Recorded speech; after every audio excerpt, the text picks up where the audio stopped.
Hello friends, welcome to simplified Subbu. So ఈరోజు క్లాస్లో మనం ఏం నేర్చుకుందాం అంటే డిగ్రీ ఫస్ట్ ఇయర్లో ఫస్ట్ సెమిస్టర్లో differential equations of first order and first degree అనే చాప్టర్లో ఫస్ట్ టైప్ ఆఫ్ సమ్స్ అంటే లీనియర్ డిఫరెన్షియల్ ఈక్వేషన్స్ ఉన్న సమ్స్ ఈరోజు చూద్దాం ఒకసారి.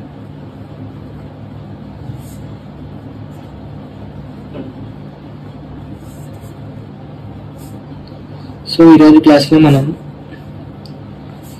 ఇందులో ఉన్న సమ్స్ గురించి డిస్కస్ చేద్దాం. అయితే ఫస్ట్ దీని యొక్క జనరల్ ఫామ్ చూసుకున్నట్లయితే dy/dx plus p of x into y is equal to q of x. దీన్నే మనం ఇంకో రకంగా కూడా రాసుకోవచ్చు. ఎలా అంటే dy/dx plus p of x, దాన్ని నార్మల్గా p of x p అని రాసుకుని py is equal to q of x q1. ఇలా కూడా చాలా మంది కొంతమంది ఫాలో అవుతారు. అంటే ఎవరి కంటెంట్ గురించి వాళ్ళ ద్వారా మనం ఇష్టం ఎలా అన్నా వాడుకోవచ్చు. సో ఇంకో రకంగా ఇంకో మోడల్ చూసుకున్నట్లయితే ఇందులోనే dx/dy ప్లస్ ఇక్కడ x వచ్చింది కాబట్టి మనకి ఇక్కడ p of y into x రావాలి is equal to q of y. అంటే దీన్ని ఎలా రాయొచ్చు మనం dx/dy plus px is equal to q. అంటే ఇందులో మీరు సింపుల్గా గమనించినట్లయితే ఇక్కడ d function level y with respect to x తో చేస్తున్నప్పుడు మనకి ఇక్కడ కూడా py రావాలి.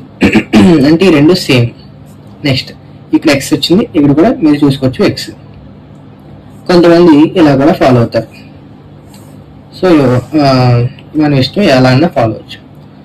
సో ఇలా ఉన్న వాటికి మనం సాల్వ్ చేయడానికి వచ్చే ఫస్ట్ ప్రొసీజర్ ఏంటంటే వర్కింగ్ రూల్.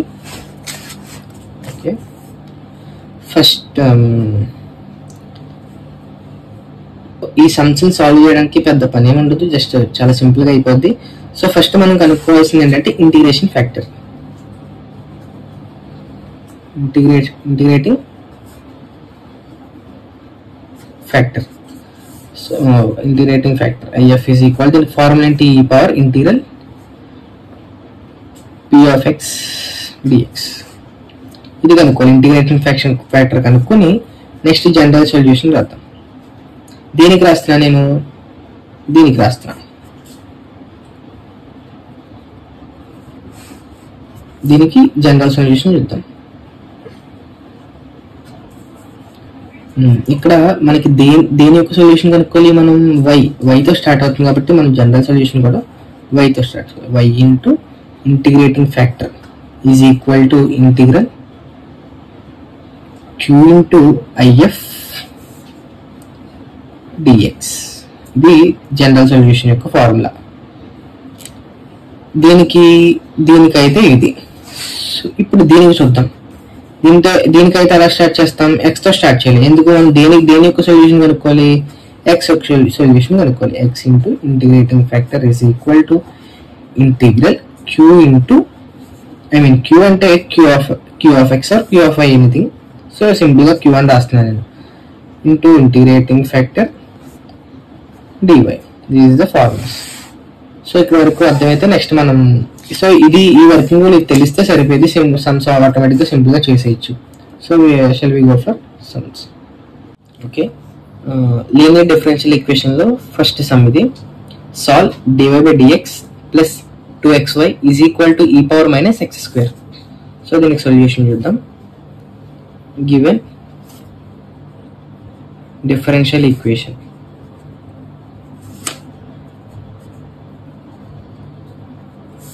సో ఏమి ఇచ్చారు differential equation, dy/dx plus 2xy is equal to e power minus x square.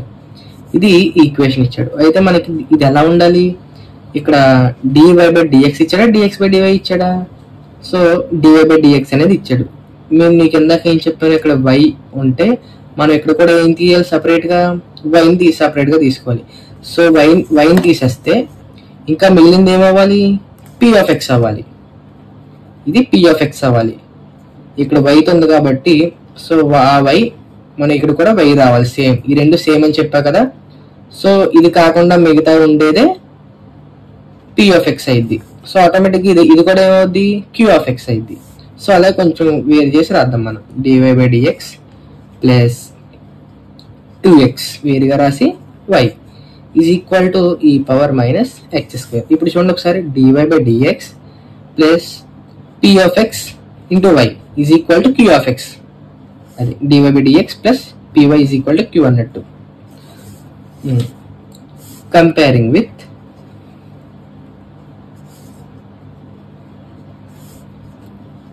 dy/dx plus p of x into y is equal to q of x.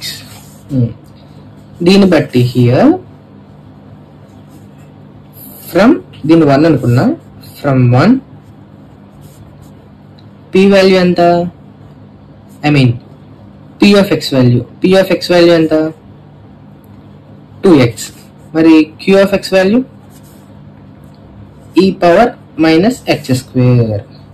ఓకేనా, ఇక్కడ y తో ఉంది కాబట్టి y separate గా తీసేస్తే మిగిలిందే మనకి ఏమవుద్ది, p ఆఫ్ x అయింది. అంటే ఇక్కడ q ఆఫ్ x అనేది ఇంకా యాజ్ చేసి అలాగ ఉంటుంది. సో మీకు ఇందాక చెప్పిన ప్రకారం మనం ఈ సమ్స్ సాల్వ్ చేస్తున్నప్పుడు దీని తర్వాత మనం ఏం చేయాలి, ఫస్ట్ యాక్చువల్ గా మనం జనరల్ సొల్యూషన్ కనుక్కోవాలి. దేనికన్నా ఆ జనరల్ సొల్యూషన్ లో మనకి ఇంటిగ్రేటింగ్ ఫ్యాక్టర్ అనేది ఒకటి ఉంటుంది. సో ఇంటిగ్రేటింగ్ ఫ్యాక్టర్ మనకు ఉందా ఇందులో ఏమన్నా, లేదు. సో ఫస్ట్ అది కనుక్కోవాలి మనం. Now integrating factor is if is equal to e power integral p of x dx is equal to e power integral p of x ఏముంది, 2x ఉంది, 2x dx. ఇందులో 2 కాన్స్టెంట్ కదా, 2 బయటికి పెట్టేసా, integral x dx. Integral x dx అంటే ఏంటి, ఇక్కడ రాస్తున్న ఫార్ములా చూడండి అందరూ. Integral x power n dx చెప్పండి ఏంటి, integral x power n dx అంటే x power n plus 1 by n plus 1 plus c. ఈ ప్లస్ c అనేది మనం లాస్ట్ లో పెట్టుకోవచ్చు. సో మధ్యలో ఇక్కడ ఏం వాడవలసిన లేదు, ప్లస్ c. ఇప్పుడున్నా సరే లాస్ట్ లో జనరల్ సొల్యూషన్ వచ్చిన తర్వాత మనం c పెట్టుకుంటే సరిపోద్ది. ఓకే, ఇక్కడ మనకి x పవర్ లో ఎంత ఉంది, పవర్ లో ఉంది. Integral x power 1 dx is equal to x power n plus లో ఎంత ఉంది, 1 ఉంది. So 1 plus 1 by 1 plus 1 that is equal to x² by 2. ఇక్కడ రాస్తున్నా చూడండి, ఈ power 2 into integral x dx అంటే ఎంత అనుకున్నా నేను, x² బై 2 అని చెప్పా, x² బై 2. ఇక్కడ ఇటు క్యాన్సిల్ అయిపోయింది, క్యాన్సిల్ అయిపోతే ఇంకెంత ఉంటుంది, ఈ పవర్ x². ఇదేంటి మనకి ఇంటిగ్రేటింగ్ ఫ్యాక్టర్. సో ఆటోమేటిక్ గా ఇంటిగ్రేటింగ్ ఫ్యాక్టర్ రాగానే మనం తర్వాత చేయాల్సిన స్టెప్ ఏంటి, general solution. Now general solution is, ఏం చెప్పా మీకు, జనరల్ సొల్యూషన్ రాసే ముందు మనం ఎక్కడికి వెళ్ళాలి, ఫస్ట్ క్వశ్చన్ లోకి వెళ్ళిపోవాలి. క్వశ్చన్ లోకి వెళ్ళిపోయి ఇక్కడ దేంతో స్టార్ట్ అయింది, dy, y తో స్టార్ట్ అయింది కాబట్టి మనం జనరల్ సొల్యూషన్ లో కూడా ఏం రాయాలి, y తో స్టార్ట్ చేయాలి. y into integrating factor is equal to integral q into integrating factor whole dx. ఒకవేళ క్వశ్చన్ లో ఇక్కడ dx బై dy ఉందనుకో, అంటే దేంతో స్టార్ట్ అయింది, x తో స్టార్ట్ అయింది, dx. ఇక్కడ y ప్లేస్ లో dx ఇచ్చాడు అనుకో, అప్పుడు సొల్యూషన్ లో మనం దేంతో స్టార్ట్ చేయాలి, x తో స్టార్ట్ చేయాలి. x into integrating factor is equal to q into integrating factor dy రాయాలి. అర్థమవుతుందా?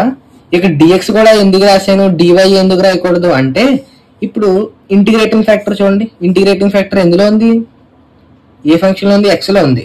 x లో ఉంది కాబట్టి మనం ఆటోమేటిక్ గా dx రాయాలి. అదే విధంగా q ఆఫ్ x కూడా చూడండి, q ఆఫ్ x కూడా ఫంక్షన్ ఏంటి, x లోనే కదా ఉంది q ఆఫ్ x కూడా. సో దానికోసం నేను ఇక్కడ dx పెట్టా, dy పెడితే మనం ఇంటిగ్రేటింగ్ చేయలేం కాబట్టి దాన్ని. ఓకే, సో సబ్స్టిట్యూట్ చేస్తున్నా వాల్యూని. y ఇంటిగ్రేటింగ్ ఫ్యాక్టర్ ఎంత ఉంది, e power x² is equal to integral q ఎంత, e power minus x² into integrating factor e power x² dx. ఇప్పుడు దీన్ని ఎలా రాయొచ్చు, ఇంటిగ్రల్ 1 బై ఈ పవర్ మైనస్ ఎక్స్ స్క్వేర్ కింద రాయొచ్చా రాయకూడదా? రాయొచ్చు. ఓకే ఒకసారి ఇక్కడ మైనస్ పోయిద్ది. ఈ పవర్ ఎక్స్ స్క్వేర్ డిఎక్స్. ఇది ఎలా వచ్చిందంటే ఇక్కడ ఫార్ములా రాసిన చూడండి. ఏ పవర్ మైనస్ ఎన్ ఉందంటే ఇది ఎలా రాయొచ్చు? 1/a పవర్ ఎన్ కింద రాయొచ్చు. అంటే ఏ పవర్ లో ఎలా ఉంది? నెగిటివ్ లో ఉంది. అది మనకు పాజిటివ్ లో రావాలంటే 1/, రెసిప్రోకల్ కింద రాసుకోవాలి. 1/a పవర్ ఎన్ కింద రాసుకోవాలి. In case 1/a power minus n ఇచ్చాడు అనుకోండి, దీన్ని ఎలా రాయాలి? ఏ పవర్ ఎన్ కింద రాసుకోవచ్చు. అర్థమవుతుందా?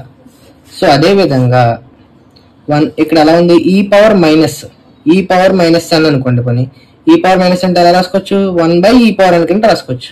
అదే రాస్తా. సో మైనస్ ఆటోమేటిక్ గా పోయింది. ఇంకా ఆటోమేటిక్ ఇంకేమైంది మనకి? ఇది క్యాన్సిల్.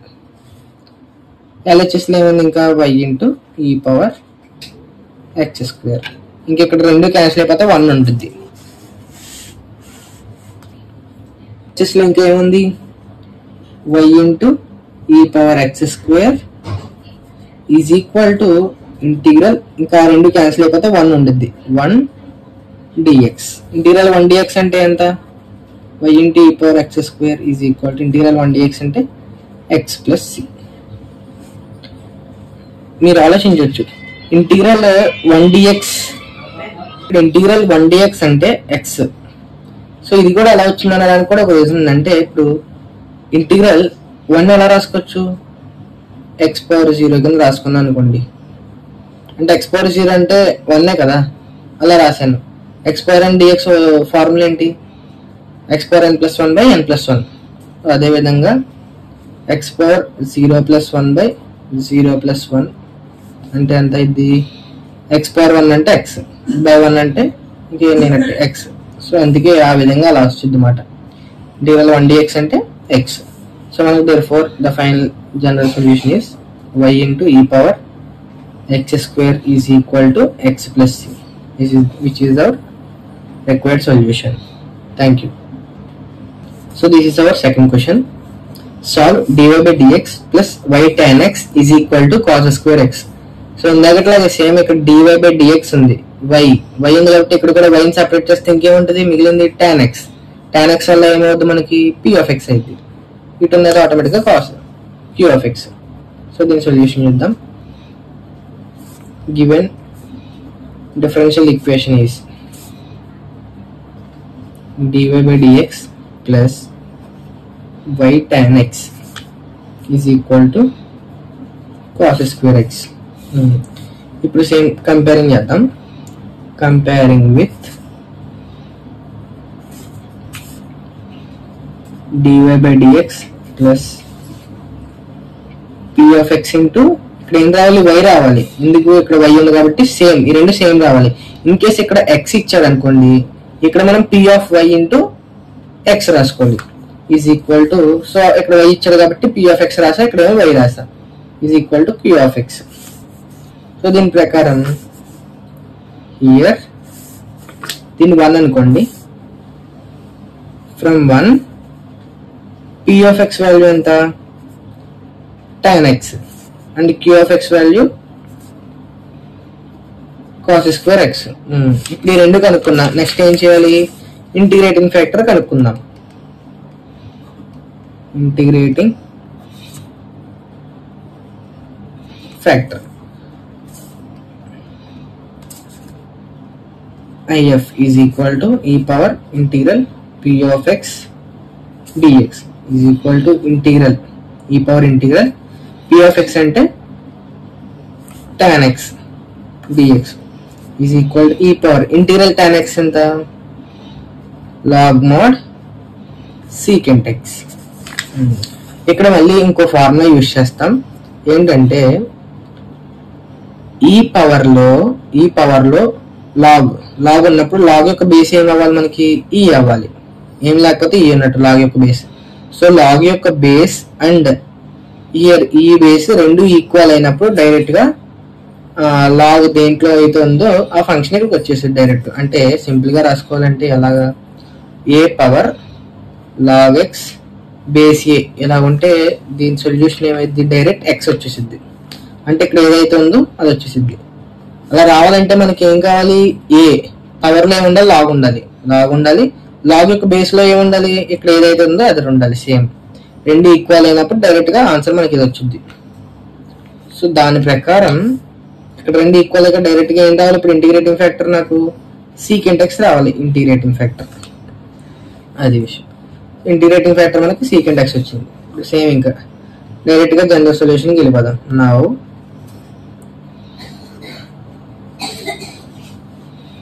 జనరల్ సొల్యూషన్ ఈస్ ఇందాక మీకు చెప్తున్నా, ఫస్ట్ నుంచి చెప్తున్నా, జనరల్ సొల్యూషన్కి వెళ్ళే ముందు మనం ఎక్కడికి వెళ్ళాలి, క్వశ్చన్లోకి వెళ్ళాలి. క్వశ్చన్లోకి వెళ్ళి ఇక్కడ దేంతో స్టార్ట్ ఉంది, వై, డివై, డివై వైతో స్టార్ట్ అయింది కాబట్టి ఇక్కడ కూడా y into integrating factor is equal to integral q into integrating factor dx. Y into integrating factor ఏముంది, secant x is equal to integral q ఏముంది, ఐ మీన్ క్యూ అంటే q of x అని అర్థం. Q అంటే q of x అని అర్థం. Integral cos square x into secant x dx is equal to integral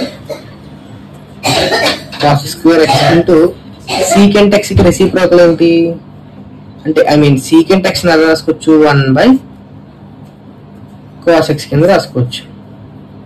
అంటే ఇక్కడ రాసిన చూడండి, మనకి ట్రిగనోమెట్రిక్ రేషియోస్ ఏమున్నాయి, sine theta, cos theta, sine cos, tan cot, secant, cosecant. అయితే సైన్ యొక్క రెసిప్రోకల్ ఏమైంది, కోసికెంట్ థీటా ఇది. కాస్ యొక్క రెసిప్రోకల్ సీకెంట్ థీటా. టాన్ యొక్క రెసిప్రోకల్ కాట్ థీటా. అంటే రెసిప్రోకల్ అంటే ఏం లేదండి, సైన్ థీటా ఎలా రాసుకోవచ్చు, సైన్ కి రెసిప్రోకల్ ఏమన్నా కోసికెంట్ అన్నా, అంటే రెసిప్రోకల్ అంటే 1/cosecant థీటా కింద రాసుకోవచ్చు. ఇవన్నీ కూడా అంతే. ఇప్పుడు కాస్ థీటా ఉందనుకోండి, ఎలా రాసుకోవచ్చు, 1/secant థీటా కింద రాసుకోవచ్చు. సీకెంట్ థీటా ఎలా రాసుకోవచ్చు, 1/cos థీటా కింద రాసుకోవచ్చు. అలాగా లైక్ దట్ మొత్తం అన్ని కూడా అలాగా. ఓకేనా, ఇవన్నీ గుర్తుపెట్టుకుంటే బెటర్. సో దీని ప్రకారంగానే నేను ఏం రాసా, సీకెంట్ ఎక్స్, సీకెంట్ ఎక్స్ కి రెసిప్రోకల్ ఏమన్నా నేను కాస్ ఎక్స్ అన్నా. సో సీకెంట్ ఎక్స్ ని 1/cos x కింద రాస్తా. సో అయితే ఇక్కడ ఒక కాస్ ఎక్స్, ఇక్కడ స్క్వేర్ లో ఒక కాస్ ఎక్స్ క్యాన్సిల్ అయిపోయింది. ఇంకెంత ఉంటుంది, integral cos x dx LHS లో y into secant x, y into secant x is equal to integral cos x అంటే ఎంత, sin x plus c. This is the final answer. Thank you for watching.